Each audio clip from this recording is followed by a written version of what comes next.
শিক্ষার্থীরা, আজকে আমরা আলোচনা করব কিভাবে একজন বিগিনার রাইটিং শুরু করতে পারে। ঠিক আছে, আমরা রাইটিং এর আজকে 5টা টিপস নিয়ে আলোচনা করব। রাইটিং ফর বিগিনার্স, তোমরা যারা একদম বিগিনার্স আছো তোমাদের জন্য রাইটিং এর যে 5টা করণীয় রাইটিং শুরু করার আগে তোমাদের সেই করণীয়গুলো সম্পর্কে আজকে তোমাদের কথা বলবো তোমাদের সাথে। প্রথমে তোমাকে হচ্ছে কি করতে হবে, স্টার্ট করতে হবে।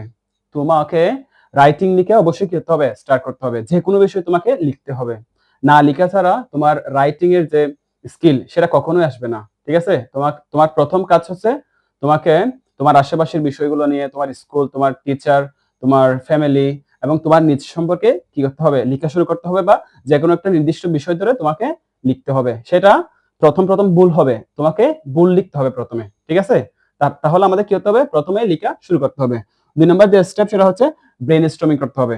আমি ব্রেইনস্টর্মিং বললাম এবং ব্রেইনস্টর্মিং বিষয়টা হচ্ছে একদম শেষে গিয়ে আলোচনা করতেছি। ঠিক আছে, তৃতীয় যে বিষয়টা সেটা হচ্ছে কনটেক্সট।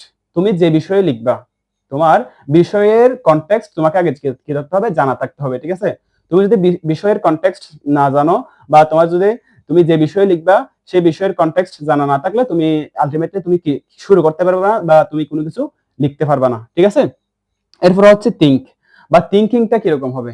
আসলে হচ্ছে তোমার থিঙ্কিং হবে, তুমি সরাসরি ইংরেজিতে থিঙ্ক করবে না। ঠিক আছে, তুমি যদি সরাসরি ইংরেজিতে থিঙ্ক করো তাহলে তোমার লিখাটা আসবে না, তো তোমার জন্য অনেক বেশি কঠিন হয়ে যাবে। তোমার চিন্তা করতে হবে বাংলায়, এবং বাংলা চিন্তাটাকে তোমার কি করতে হবে, ইংরেজিতে ট্রান্সলেট করে দিতে হবে।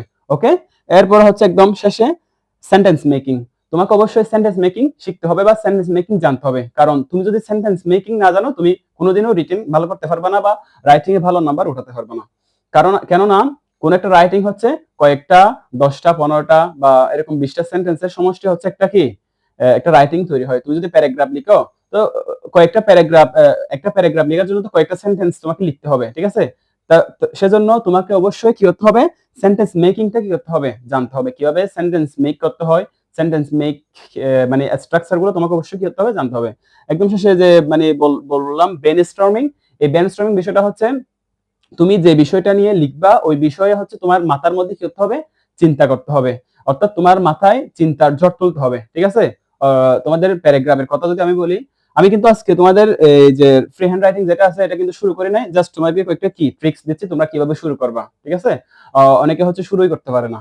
তো তোমাদের ব্রেইনস্টর্মিং করতে হবে বলতে, তুমি যে বিষয়ে লিখবা ওই বিষয়ে তোমাকে অবশ্যই কি করতে হবে, চিন্তা করতে হবে। আমি যদি তোমার প্যারাগ্রাফের কথা বলি, প্যারাগ্রাফের মধ্যে হচ্ছে তোমার অনেক ধরনের প্যারাগ্রাফ আছে।